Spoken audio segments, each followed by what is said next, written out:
느헤미야서 7장 1절에서 4절의 말씀 제가 봉독하여 드리겠습니다. 성이 건축됨에 문짝을 달고 문지기와 노래하는 자들과 레위 사람들을 세운 후에 내 아우 하나니와 영문에 관한 하나냐로 함께 예루살렘을 다스리게 하였는데, 하나냐는 위인이 충성되어 하나님을 경외함이 무리에서 뛰어난 자라.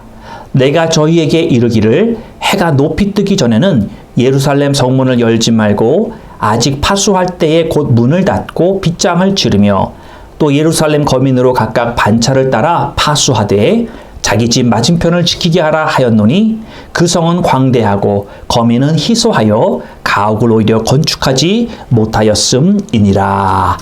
아멘. 예. 자, 오늘은 사역자로 서라라고 하는 제목으로 여러분들과 함께 본문의 말씀을 가지고 나누기를 원합니다. 예루살렘 성벽 재건이 자그마치 52일 만에 완성이 되었습니다. 참 놀라운 일이죠. 어떻게 생각해 보면 우리나라 건설 사업체가 예루살렘 가서 성벽을 사고주지 않았나 싶을 정도로 아주 빠른 시간 내에 아마 그냥 낮과 밤을 가리지 아니하고 계속해서 열심히 재건을 위하여서 애쓴 보람이 드디어 결실을 맺게 되었습니다. 참 뭐를 해도요, 짧은 시간 안에 빨리 끝난다고 하는 것이 결코 쉬운 일이 아니죠. 엄청난 집중력이 필요로 하고요. 내가 평상시에 누리고 있었던 나의 개인적인 시간들, 이런 모든 것까지 다 여기에다가 쏟아 부었다는 것입니다.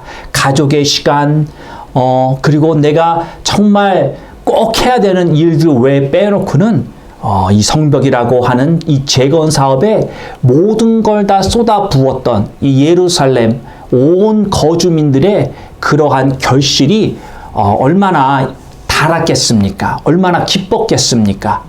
드디어 완공이 되어서 이것이 참 의미하는 바가 여러 가지가 있습니다.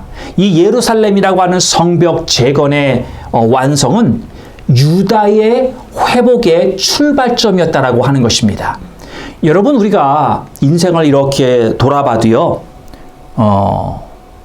무슨 큰 일이 있고 나서, 예를 들면 이런 거예요.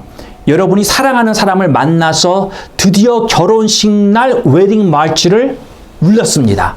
그렇죠? 그러면 그 결혼식을 준비함에 있어서 여러분들 얼마나 오랜 시간을 들여서 웨딩 드레스서부터 시작해서 살고 살림 세간 양부모 뭐라 그러죠? 응?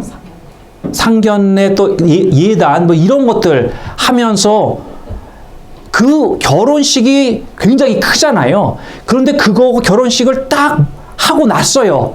그러면 다 끝난 겁니까? 결혼식 자체로는 아마 인생에 인생에 그런 것이 없을 정도로 큰 셀러브레이션이잖아요. 그런데요, 그걸 아무리 잘했다고 해서 그게 거기서 끝이 아니라 이제 시작이죠. 그렇죠? 마찬가지입니다. 우리가 인생에서 여러 가지 이벤트가 있고 큰 일들이 있어요. 그런데 우리가 열심히 힘을 합하고 열심히 해서 이루었습니다. 그런데 이루고 나서 보니까 그게 시작이더라. 그 다음이 또 기다리고 있고요. 그걸 또 이루고 나면 그 다음이 또 다른 것이 기다리고 있는 것이 인생의 모습이 아닌가 싶습니다. 오늘 우리가 이 느헤미야 7장에서 보는 것도요, 이제 52일이라고 하는 짧은 시간에 온 에너지와 정열을 쏟아 부어서 예루살렘 성벽을 완성했지만, 그러나 이것 뒤에서 하나님께서 또한 준비하시고 계신 게 있었으니, 그것은 바로 이 유다 민족이라고 하는 민족이 다시금 재건되고 회복되고 이제서야 그들이 어떤 나라라고 하는 모습을 갖추어 가려고 첫 발을 띄는 바로 그 첫 발이 되었다라는 것입니다. 이스라엘 공동체가 망국의 서름을 70년 동안 당하다가 드디어 이제 이 나라가 회복이 되어 옛 하나님이 함께 하셨던 나라, 그들 스스로 가졌던 엄청난 자부심 가운데 우리는 선민이야, 그 선민 사상을 가지고 하나님은 너희와 함께하는 게 아니라 우리와 함께하셔, 나와 함께하셔라고 하는 그 뿌리 깊은 그 자부심으로 정말 이방 사람들을 모과 같이 정말 봤었던 그러한 이 이스라엘이 드디어 잃어버렸던 그 하나님과 동행하면서 누렸었던 그 영광이 이제는 다시 회복되려고 하는 그러한 아주 축복된 그런 시간을 도래했다라는 것입니다. 여러분, 얼마 전까지만 해도요, 바벨론의 노예로 끌려가서 자유를 잃어버렸던 그런 시간이 있었습니다. 우리나라도 일본에게 자유를 빼앗겼었던 그런 역사를 우리가 잘 알고 있잖아요. 아마도 여기서는 그걸 경험을 하셨던 분들이 기억하시는 분들이 있을지 모르겠어요. 가만 생각해 보면은요, 정말 우리가 상상할 수 없는 것이죠. 제가 자라면서 친척 집에 잠깐 가 있던 적이 있었습니다.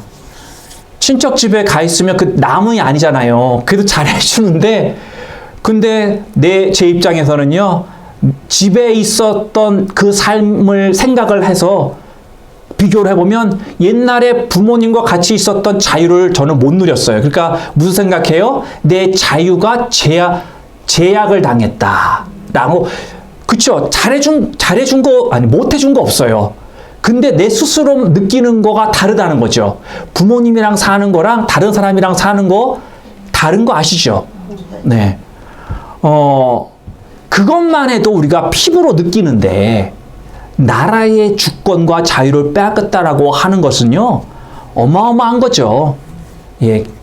우리가 일본 이름으로 또 창씨게 명했다고 그러잖아요. 이름도 내 맘대로 못 지는. 그쵸? 그러한 역사, 그런 것을 알듯이 이스라엘 민족도 자기는 완전히 나라가 망해갖고요, 끌려갔어요. 예.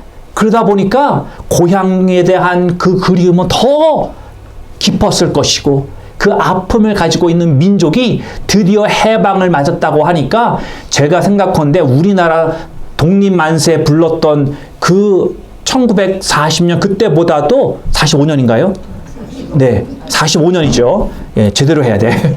네, 그때보다도 더 깊은 감격과 감동이 이스라엘 민족 가운데 있었을 것입니다.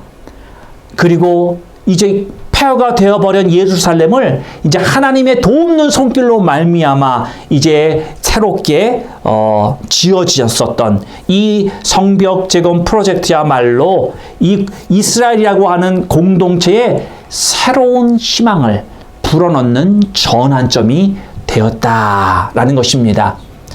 여러분, 참 기대감과 또 앞으로 어떻게 될지 모르는 어떤 속의 마음에서는 어떤 두려움도 살짝 있었을 것이고, 그런 이제까지 함께 하셨던 하나님을 보면은 또 믿음이 막 충만하게 차오르고, 또 하나님이 무엇을 준비하셨을까, 어떻게 우리를 인도해 나아가실까, 이제 그러한 생각들이 막 요동치며 하나님 앞에서 우리가 어떻게 살아야 될 것인가, 이제 다음 내가 무엇을 해야 될 것인가, 이런 생각들이 마음이 막 물결치듯이 그냥 막 이 공동체에서 그런 일어나고 있을 때였다라고 하는 것입니다. 자, 이제는 성벽을 재건하고 나서요, 오늘 첫 1절 말씀 보니까 성이 건축됨에 문짝을 달고, 예, 성벽 재건이 끝나고 그동안에 달지 못했던 문짝까지도 완전히 달았다라고 하는 것입니다. 이 말은 뭐냐면 이제는 적의 침략에 대해서 걱정할 필요가 없다라는 것입니다. 여러분, 밤에 잠잘 때 앞 대문 활짝 열어놓고 잠자면 마음이 편해요? 불안하죠. 문을 꽉 닫아도요, 잠궈놓지 않으면 불안한 게 사람 심리인데 대문을 활짝 열어놓고 잔다고 생각해봐요. 이게 불안해서 잠이 오겠냔 말이죠. 지금 이스라엘 민족이 그런 상태였지만 드디어 이제는 성문을 닫았다는 것입니다. 그러니까 적군이 침략을 해와도 안전하게 방위 태세를 갖추었으니 이제는 잠도 편하게 잘 수 있다는 것이죠. 안정적인 삶이 이제 드디어 이루어진 거라는 것입니다. 또 이런 안정이 되면서 사람들의 생각 가운데 이스라엘 민족의 가장 큰 장점이 뭐냐? 예, 하나님으로 살고자 하는 민족이란 말이에요. 때로는 도가 좀 지나치고 옆길로 빠져서 그렇지, 이제 안정을 갖췄으니 이스라엘 민족의 눈이 어디로 가느냐? 우리가 하나님 앞에 어떻게 예배를 드리고 우리의 신앙생활을 어떻게 해야 가장 잘할 수 있을 것인가? 여기에로 이제 신경이 가기 시작했다는 것이죠. 그러니까 사람은 그런 것 같아요. 어떤 때는 우리가요, 마음 편해지고, 등 따시고 배부르면 보통 사람은 무슨 생각을 해요? 괜히 이상한 생각들 하는 거 하죠. 예, 옆길로 잘 간단 말이에요. 등 따시고 배부르면 그러잖아요. 젊은 부부가 정말 처음에 결혼 초기에는 어렵고 힘들어도 잘 견디는데, 그런데 몇십 년 고생하고 같이 열심히 살다가 나중에 살만한쯤 되니까 딴짓한단 말이에요. 그렇죠? 그런데 이스라엘 민족은 그렇지 않다라는 것이죠. 어느 정도 안정이 되니까 자신들의 신앙이 어떠한 이제 모습으로, 왜냐하면 여태까지는 신앙생활도 제대로 할 수 없었고 모든 것을 빼앗겼었던 그러한 아주 핍절한 그런 상태로 살았기 때문에 이제 막 자신들에게 주어지는 자유와 그 다음에 이제 앞으로 인생을 어떻게 헤쳐나갈 거에 대한 생각을 하면서 하나님이 더 절실해지는 거죠. 왜? 자신들의 하나님이 우리 조상의 하나님이 나의 하나님이라고 하는 그러한 가르침이 유대민족에게는 어렸을 때부터 계속해서 절대 놓치지 않고 주어졌었던 그런 신앙의 되물림이 계속 있었기 때문이라는 것입니다. 여러분, 아무것도 없어요. 여러분 이민 오실 때 대부분 사람들이 그랬을 거예요. 특별히 여기 올 때 $1 밀리언 들고 오신 분들 별로 없죠. 예, 올 때 다들 힘들게 아무것도 없지만 그러나 미국이라고 하는 나라를 생각하면서 그래도 여기는 기회의 나라다. 내가 열심히만 하면 길이 있지 않을까. 어떤 그런 기대감 가운데 오면서도, 그런데 여러분 그때 우리가 의지하는 게 뭐였어요? 하나님, 나의 갈 길을 인도하여 주옵소서. 여기도 이방 나라인데, 내가 가보지도 못한 나라인데, 내가 이곳에 가정을 꾸리고, 하나님, 내가 이곳에 와서 이제 내 인생을 위해서 살려고 하는데, 하나님, 나와 함께 해 주시옵소서. 그런 간절한 마음이 우리 안에도 있었던 것처럼 이스라엘 민족도 그런 간절한 가운데 하나님을 찾고, 하나님 다시금 우리 나라를 회복시켜 주시고, 하나님 뿌리를 다시 굳세게 내려서, 하나님 다시 우리가 살던 이 지역에 다른 외세들이 들어와서 그들의 영향력 가운데 우리를 쥐고 흔들고 있는데, 하나님 우리나라를 새롭게 세워 주옵소서. 이런 마음으로 지금 새롭게 시작하며 지금 어떤 개구리가 뛰려고 하는 듯한 그러한 모습 가운데 있다라는 것입니다. 자, 이렇게 이제까지 무너져 버렸던 이 신앙의 재단을 다시금 쌓아오르려고 하고 있는 이스라엘 공동체가 오늘 본문의 말씀에 보니까 제일 먼저 하는 것이, 이런 회복의 단계에서 하는 것이 뭐냐?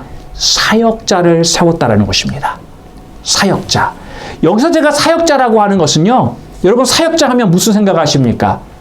사역자라고 했을 때 목회자를 지칭하는 것은 아닙니다. 포함이 될 수도 있겠지만, 목회자는 목회자라든가 제사장이라든가 그렇게 말을 하지만, 여기서 사역자라고 하는 것은 누구든지 될 수 있는 거예요. 누구든지. 목사, 선교사 이런 걸 말하는 게 아니라는 것이죠. 그래서 제가 이렇게 여러분 사역자라고 하는 단어를 사용할 때는 그냥 사역하는 사람. 사역이 뭔지 아시죠? 여러분, 우리가 부엌도요, 키친 미니스트리 그럽니다. 부엌에서 친교 준비하는 것도 사역이에요. 그렇죠? 저렇게 기계, 예배를, 장비 이런 거 매니지하는 것도 사역이에요. 그렇죠? 또 대표기도 하시는 분도 있고, 들어올 때 안내하시는 분들, 이런 분들도 다 사역입니다. 반주하시는 분도 다 사역이고, 정말 이 푸드뱅크도 사역이고 교회에서 이루어지는 모든 일들은 우리가 다 사역이라고 칭하기 때문이죠. 그렇게 하나님의 일을 하는 사람을 우리는 그냥 통틀어서 사역자다. 그렇게 말하는 것입니다. 자, 그러면 아무나 될 수 있는 거예요. 그렇죠? 하나님의 일은 우리 모두 다가 할 수 있는 것이기 때문에. 아멘. 자, 그래서 여기서 사역자들을 세우는데요. 가장 첫 번째로 볼까요? 1절에 보면은 자, 성이 건축되되 문짝을 달고 문지기와 노래하는 자들과 레위 사람들을 세운 후에 지금 세 종류의 사람들을 세웠다라고 말하고 있습니다. 그렇죠? 그런데 우리가 이 사역이라고 하는 것은요, 팀을 이루어서 하는 것입니다.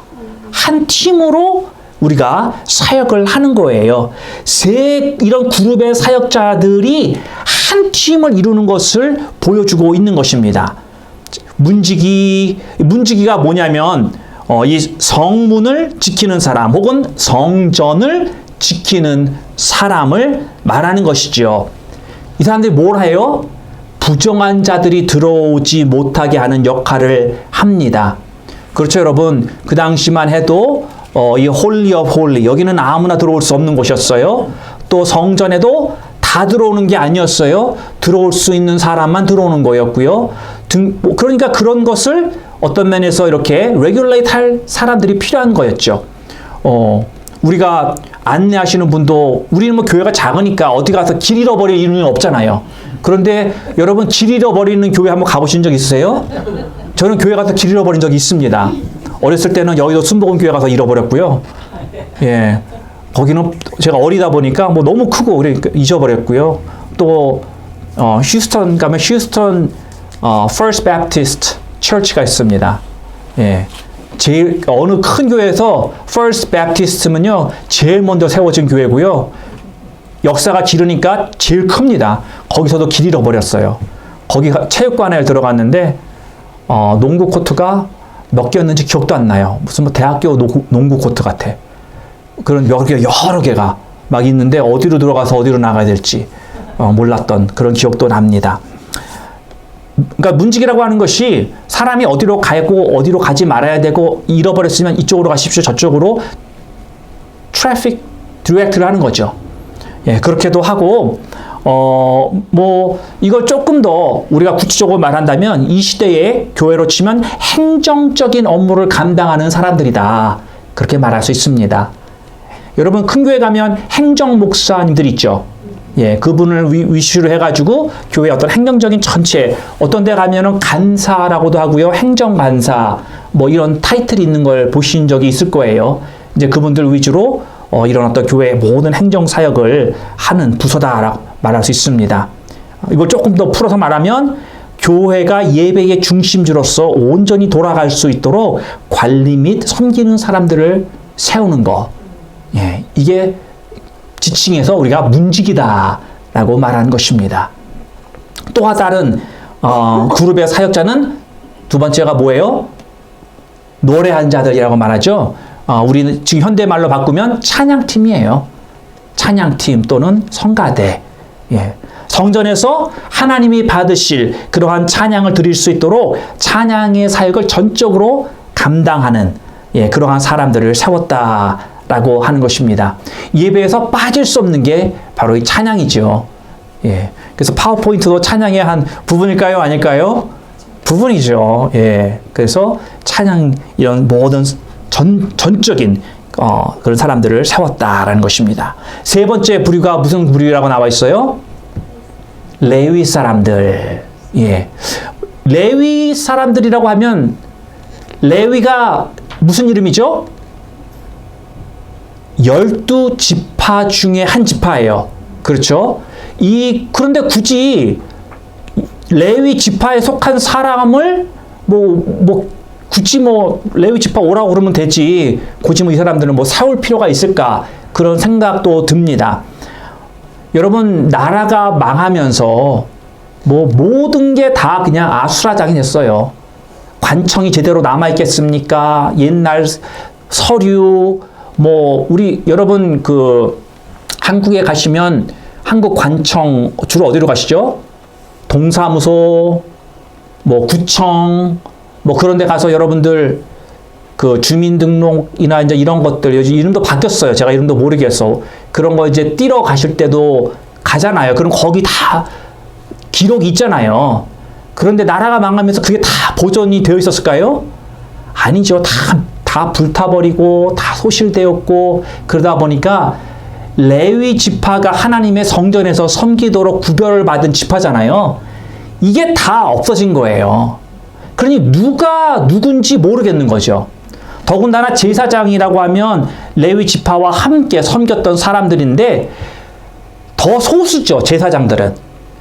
사실은 원래는 제사장 위주로 이렇게 돌아가면서 레위 지파가 옆에서 어시스트하는 어떤 그런 시스템이었는데, 나라가 이스라엘 북왕국이 망하고 또 한참 후에 남왕국도 망하고 이런 게 다 망하다 보니까 남은 게 없는 거죠. 진짜 이 사람이 레위 지파인지 아닌지 뭐 어디 가서 누가 뭐 프루브를 할 수 있는 것도 아니고요. 다들 뭐 노예로 끌려가고 이미 그 사람들은 죽었고 자손의 자손이 손자 막 이런 사람들이 있는데 이게 막 엉망이 된 거예요. 그러다 보니까 이제 예루살렘 성벽을 이제 세웠다라고 하는 것은 이제 어느 정도 안정적인 생활 기반을 갖추는 때에 이제 성전의 기능도 다시 회복되어지고 이런 어떤 예배가 다시 활성화돼야 되는데, 이것을 활성화하려고 하다 보니까 여러분, 성직자가 괜히 성직자라고 부릅니까? 누군가가 정말 전적으로 예배를 담당해주고 찬양을 해주고 이런 모든 것을 하려고 하다 보니까 아무나 할 수 없는 거잖아요. 그쵸? 그러다 보니까 레위 지파가 옛날에 누구냐, 그 사람들 찾고 찾아서 그 사람들을 이제 성전의 여러 업무들을 감당할 수 있도록 세웠다라고 하는 것입니다. 이해가 되시죠? 예. 그래서 여러분 구약을 보면은 이 제사장 라인이 있고요, 레위 지파 라인이 따로 생기는 게 이런 역사 때문에 그런 거예요. 좀 이해가 되시겠죠? 자, 그래서 이렇게 여러 사역자들, 문직이면 문직이, 행정사역이면 행정사역, 찬양이면 찬양사역, 예배사역이면 예배사역, 팀이 이렇게 결성이 됐다라고 하는 것입니다. 그런데 교회는요, 이렇게 팀 사역이 이루어져야 한다는 거예요. 서로 간에 연합해서요, 여러분 행정사역만 잘 되면 뭐합니까?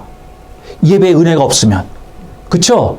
또 예배가 잘 되려면 또 찬양팀이 앞에서 잘 은혜스럽게 이끌어주고, 저희 교회처럼요.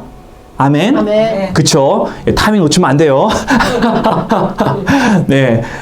그렇게 잘 맞춰져야 된다는 거죠. 그렇죠? 우리가 이렇게 어떤 파워포인트로, 영상으로 우리가 이렇게 더 은혜스럽고 더 우리가 마음이 열리기 좋게끔 이렇게 다 준비를 하는 것이 찬양팀과 이렇게 잘 맞추고, 또 우리가 예배가 그래서 결국은 하나님 앞에 드려지는 데 있어서 하나님께 영광이고 우리 가운데 기쁨과 은혜가 넘치는, 결국 그런 목적으로 이런 예배가, 모든 교회가 그 바탕 가운데 돌아가는 거잖아요. 이것이 온전하게 이루어질 수 있는 것은 팀 사역이 잘 돌아가야 된다는 것입니다. 한 그룹만 잘한다고 되는 게 아니에요. 그렇죠? 여러분, 그 배럴이 뭔지 아시죠? 옛날에 보면은 그 술 담아놓는, 제가 한국으로는 잘 모르지만 미국서는 이렇게 커다란 배럴 같은 데다가 위스키를 만든다 그러면서 광고할 때 봤던 기억이 나요. 그 나무들 이렇게 쭉쭉쭉쭉 이렇게 들어가 있고. 여러분 무슨 말인지 아시겠죠? 이게요, 아무리 이 수십 개가 나무가 쫙쫙 해가지고 해도 하나가 없으면 어떻게 돼요? 하나가 반만 되고 반이 뚝 떨어졌어요. 그러면 다른 것들이 아무리 제 역할을 잘해도 다 줄줄줄줄 흐르죠. 그러니까 우리나라 속담으로 바꾸면 깨진 독에 물 붓기. 네. 그런 현상이 일어날 수밖에 없다는 것이요.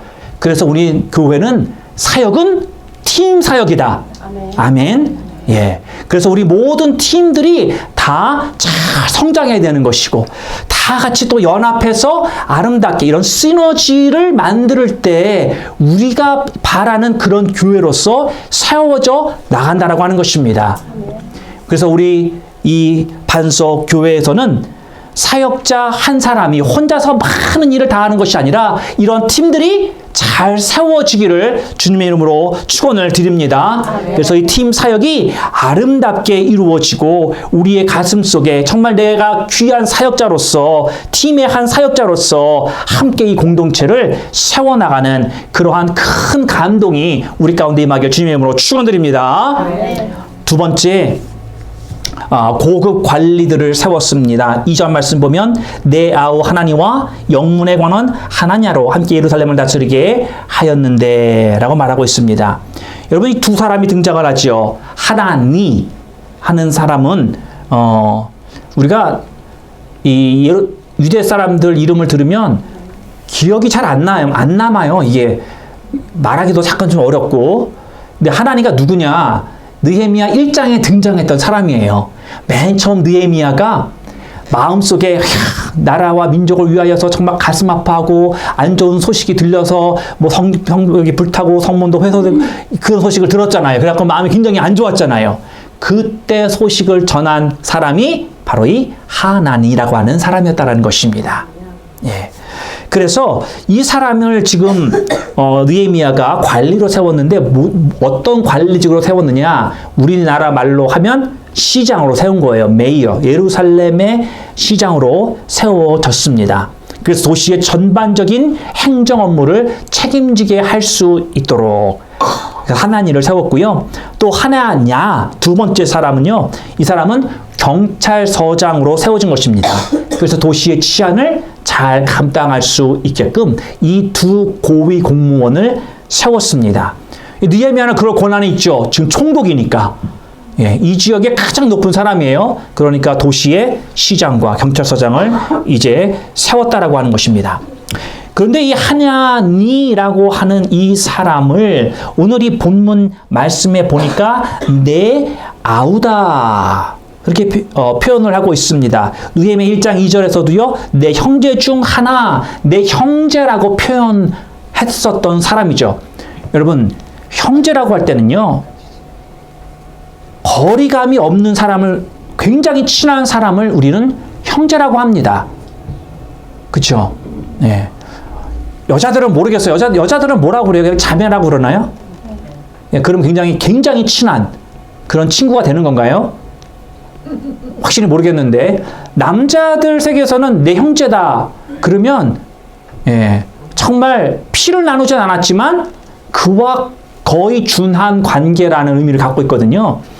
여기서 형제라고 했을 때 느헤미야가 이 하나니라고 하는 이 사람의 얘는 뭐가 있냐면 공동체를 향한 느헤미야와 같은 심령을 가지고 있던 사람이고 같은 비전을 공유했던 자였고 헌신을 마다하지 않았던 그러한 사람이었다라고 하는 것입니다. 예. 그러니까 하나님의 이 교회, 하나님의 나라에서 리더로 세워진다라고 했을 때는요. 그 리더들과 함께 그 비전을 공유하고 함께 가슴에 품고 함께 헌신하고 내가 어떠한 sacrifice를 해서라도 내가 이것을 이루고자 하는 그러한 거룩한 열망이 그 심령 가운데 있는 자가 리더로서 세워짐을 오늘 성경은 보여주고 있는 것입니다. 그러니까 공동체를 향한 진정한 사랑하는 마음. 그러니까 공동체에 와서 우리가 공동체 안에 속해 있을 때 많은 유익과 많은 베네핏을 누리고 사랑과 친교와 많은 것을 같이 누리기도 하지만 그러나 그것을 위하여 내가 기꺼이 희생할 수 있는 그러한 마음가짐을 가진 자, 이런 사람이 바로 하나니였고 이런 사람을 그 도시의 중요한 공무원으로 세웠다라고 하는 것입니다. 하나님의 나라 마찬가지죠. 예, 정말 공동체를 사랑하는 마음이 있어야 하고요. 같은 공동체가 가지고 있는 비전을 공유해야 되는 거예요. 예, 내가 딴 생각하면 안 된다는 거죠. 내 스스로 다른 비전 갖고 있으면 안 된다는 거죠. 같은 목적을 가지고 같이 보조를 맞춰서 같이 달려갈 수 있는 자, 이런 사람들이 리더로서 세워져야 한다는 것입니다. 아멘. 두 번째 하나냐라고 하는 이 사람은 2절 후반부에 뭐라고 말을 하냐면 하나냐는 위인이 충성되어 하나님을 경외함이 무리에서 뛰어난 자라.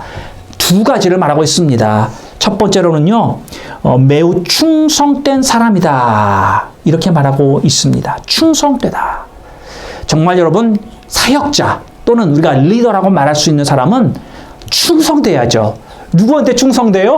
하나님한테. 네, 하나님께 충성하는 자. 예. 사람한테도 잘해야 되겠지만, 그래도 가장 중요한 게 뭐냐? 그 마음 가운데 내가 하나님을 위해 산다. 내가 하나님 때문에 손해도 감수한다. 내가 하나님 때문에 내가 이것도 내려놓을 수 있는. 여러분, 내가 하고 싶은 일을 다 하다가는요, 언제 하나님 일을 할 수 있을까요? 참 이게 놀라운 게 뭐냐면요, 제가 운동을 잘 못하는 이유 중에 하나가 있습니다. 운동 신경이 없다는 말은 아니고요. 저는 운동하는 게 이렇게 힘든 게 뭐냐, 운동을 남는 시간에 하려고 해요. 그렇죠? 시간이 나면 운동을 하려고 해요. 시간이 그러면 날 때가 있고 안 날 때가 있어요. 그렇죠? 중요한 걸 먼저 하고 남는 시간에 운동을 하려다 보니까 이게 틀어져요. 그러다 보니까 운동을 지속적으로 하는 게 어렵더라고요. 그래서 조금 운동하다가 또 바쁘면 멈췄다가 그러다 보면 또 다시 시작하는 게 어떤 때는 시작이 돼요. 근데 또 어떤 때는 시작이 안 돼. 그러다 보니까 운동이 제대로 되어지지 않더라라는 것이죠. 나 뭐 하던 얘기 잊어버렸어. 지금 저 집사님 지나가는 거 보다가. 내가 왜 이 얘기를 하고 있지? 예, 충성. 예. 이게 무슨 말이냐. 내가, 나도 물을 마셔야 되겠어.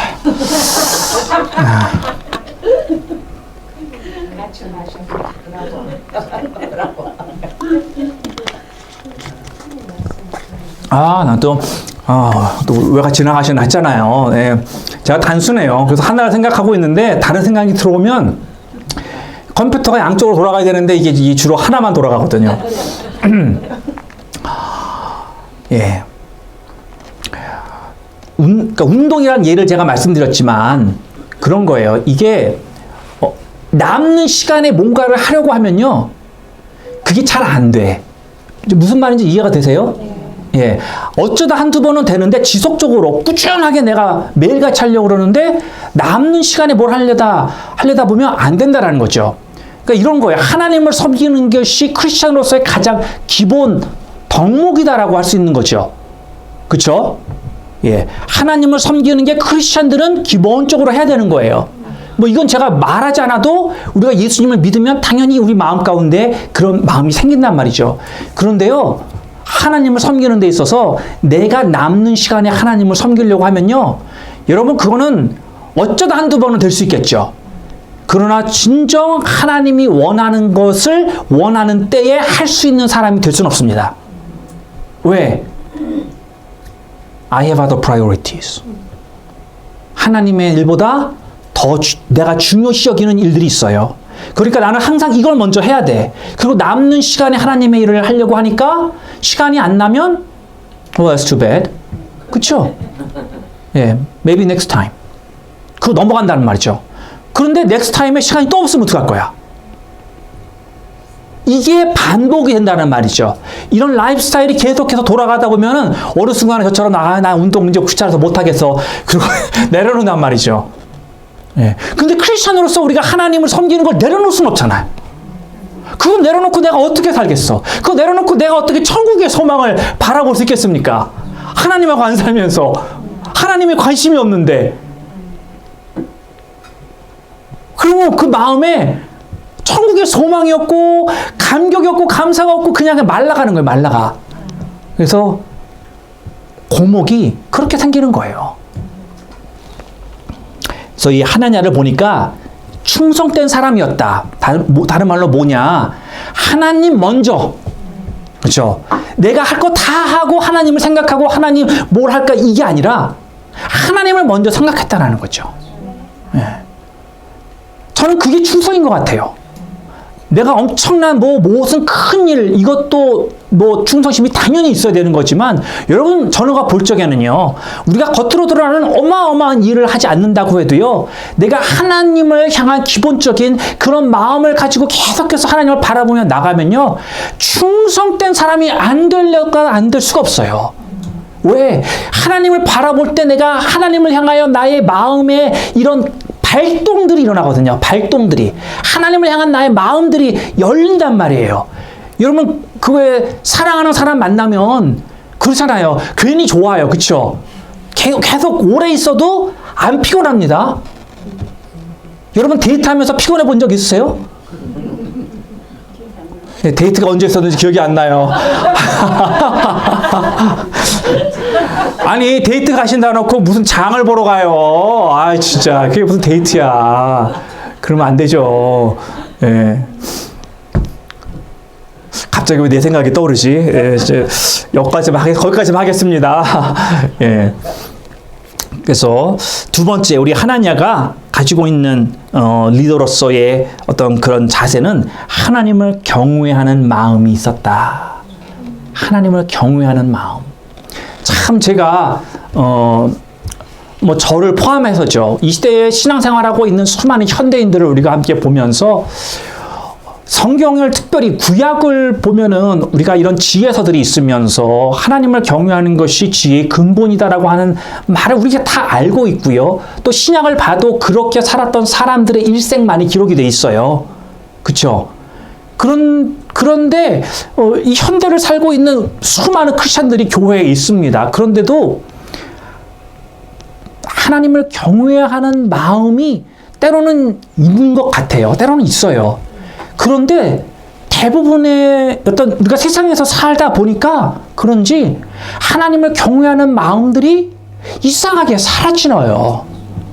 있어야 되는 하나님을 경외한다라고 하는 게 가장 쉽게 말하면 두려워한다. 이 경외라고 하는 것이 그냥 두려워하는 걸 하지만 뛰어넘 더 많은 걸 말하는 거죠. 그런데 하나님에 향한 우리가 어떤 그런 레버런스가 하나님을 경외하는 마음이 정말 내 하루를 살면서 얼마나 있을까 생각해 볼 때 정말 성경책 앞에 내놓고 그때도 어떤 때는 경외하는 마음이 별로 안 들어요. 그러니까 진정 언제 내가 하나님을 경외하는 마음이 있을까? 일주일에 몇 번 없는 것 같아요. 이것이 현대 크리스천들이 가지고 있는 어떤 고질적인 문제가 아닐까. 하나님을 두려워하는 마음이 없어지면요. 그러잖아요. 지혜의 가장 근본인데 여러분 가장 필요한 게 빠져버리면 그러면 지혜 없는 자를 우리가 뭐라고 부를까요? 바보? 그냥 그런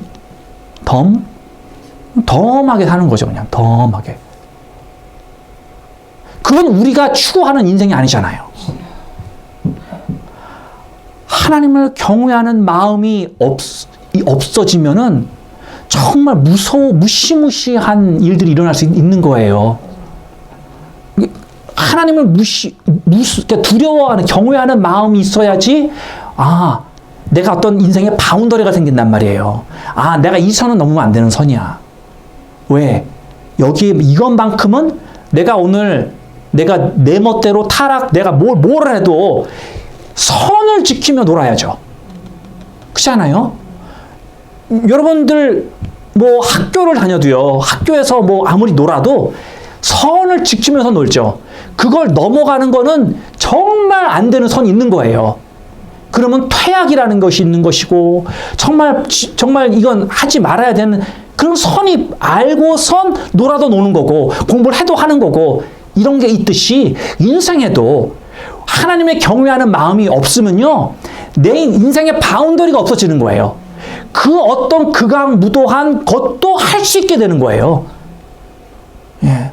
그러다 보면 가정이 깨지고요.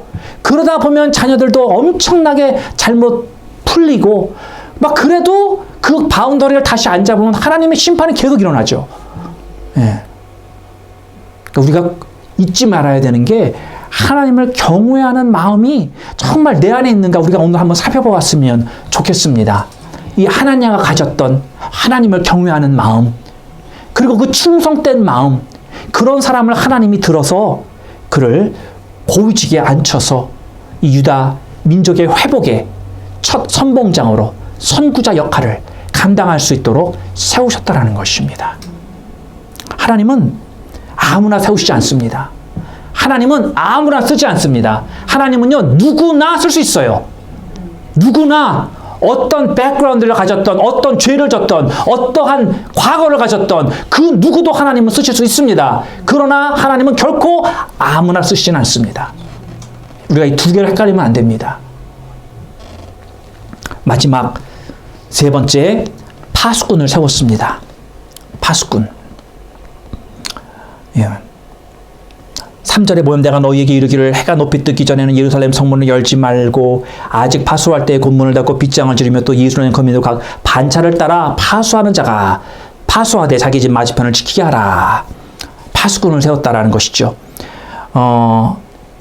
여기서 파수꾼을 세웠는데 어떤 특정한 부류의 사람만 세운 게 아니고 각자 집에서 옛날에 집들이 이렇게 성벽 위주로 이렇게 붙어 있었던 그런 그림들을 보신 적이 있으시죠? 또는 성벽이 가장 가까운 곳에 사는 그때 많은 거주민들이 살았던 것이 아니기 때문에 4절에 보면 사람이 적었다라고 희소하다라고 말하잖아요. 그러니까 자기가 사는 데서 가장 가까운 그 성벽의 파수꾼으로 세움을 받은 거예요. 그 말은 뭐냐? 전부 다 파수꾼이 됐다는 얘기죠. 전부 다. 어떤 특정한 사람은 하지 말아라 이게 아니라 파수꾼을 다 세웠다라는 것입니다. 이것을 우리가 우리의 상황에 이것을 비춰보면은 하나님을 봉사하는 일에 모든 사람들이 참여하게 했다라는 것입니다. 하나님을 봉사하는 일에 누구는 하고 누구는 안 하고가 아니었다라는 것이죠. 모든 거민이 각각의 반차를 따라, 반차라고 하는 건 가족, 패밀리를 이해하시면 됩니다. 반차를 따라서 파수하도록 하였다. 파수꾼의 주요 임무는 뭡니까? 그쵸. 지키고 알리는 일을 하는 사람입니다. 어떤 위험이 다가오는가 보고 지키는 거죠. 오면 소리를 내서 뭐 나팔을 불든지 뭐 징을 치든지 그렇게 해서 일어나라 깨어라 우리 지키자 이렇게 하는 역할을 파수꾼이 하는 것입니다. 그래서 파수꾼은 그 성 안에 사는 모든 사람들의 생명과 재산을 지키는 역할을 하는 것입니다. 그렇기에 적재적소에 배치되어야 하며 공동체의 안위를 그렇게 지켜나가는 역할을 했던 것이 파수꾼들이다라는 것입니다. 예루살렘 성벽에만 그런 파수꾼이 필요할까요? 모든 사람들을 세웠습니다. 우리 모두 다도 파수꾼이 되어야 되는 거예요. 파수꾼의 역할을 해야 되는 거예요. 우리 공동체를 위해서, 우리 공동체의 영적인 건강을 위해서 우리를 해하려고 하고 우리를 넘어뜨리려고 하고 우리를 음해하려고 하는 그런 수많은 그러한 threat로부터 우리 공동체를 함께 지켜나가는데 누구만 하고 누구가 아니라 우리 모두 다가 이렇게 파수꾼의 역할을 감당해야 한다라는 것입니다. 시편 127편 1절 말씀에 여호와께서 집을 세우지 아니하시면 세우는 자의 수고가 헛되고 여호와께서 성을 지키지 아니하시면 파수꾼의 경성하는 것이 헛되도다. 하나님이 함께 하셔야 되는 것이죠. 그래 우리는 하나님의 공동체잖아요. 하나님이 우리와 함께 하시기 때문에 항상 우리에게 필요한 것은 믿음을 붙들고 그 함께 하시는 하나님께서 우리를 지켜주시 달라고 그런 마음으로 의지하면서 파수꾼의 역할을 감당해야 하는 것입니다. 말씀을 맺겠습니다. 사랑하는 성도 여러분, 우리가 이 느헤미야의 말씀을 쭉 나가면서 예루살렘에 무너졌던 성벽이 재건됐다라고 하는 것은 곧 우리의 무너졌었던 우리 마음들도 하나님께서 다시금 하나씩 세우시고 옛날에 무너졌던 것을 다시금 완전하게 만들어 가시는 그러한 시간이 우리에게도 이제 완성으로 임하기를 축원합니다. 네. 그래서 그 완성과 함께 이제 이스라엘 민족이 이제는 완성되었으니까 어떤 자신들이 앞날을 향하여 지금 민족이 다시 첫 발을 떼려고 하는 바로 그러한 모든 기대감과 그러한 지금 하나님을 의지하고 바라보고자 하는 그런 마음이 있었듯이 우리 공동체도 그렇게 하나님을 바라보며 우리가 이제 완성을 이룸에 있어서 하나님 우리가 다음 스텝이 무엇일까요? 하나님 우리가 나아가야 되는 방향이 무엇일까요? 하나님 우리에게 보여주시고 우리가 그렇게 나아갈 수 있도록 하나님 우리 가운데도 하나님이 기뻐하시는 자들을 세워주시기를 원합니다. 팀들을 세워주셔서 팀들이 서로 경쟁이 어떤 것이 아니라 서로 간에 서로가 이 시너지를 일으켜서 연합해서 밸런스와 이런 하모나이즈를 이룰 수 있도록 그리고 정말 그 리더들이 정말 내 형제라고 할 수 있는 같은 비전을 세우고 같은 공동체를 사랑하는 마음 가운데 정말 내가 그것 또한 헌신도 형제와 함께라면 내가 할 수 있는 그러한 마음가짐과 한 충성된 마음 그리고 하나님을 경외하는 마음 그렇게 우리의 심령이 같이 채워져 나가기를 원합니다. 아멘. 그러면 우리 이 반석 공동체가 더욱더 다음 단계를 향하여 갈 수 있는 그런 준비된 그러한 모습이 될 것이요. 하나님께서 또한 그러한 사역자들을 우리 가운데 세워주시길 여러분이 파수꾼이요. 여러분이 예배팀이요. 찬양팀이요. 행정팀이요. 우리 교회 안에 함께 연합되어져 가는 여러분들이 다 하나님의 기뻐하시는 사역자인 줄로 믿으시고 세워지시기를 주님의 이름으로 축원합니다. 아멘.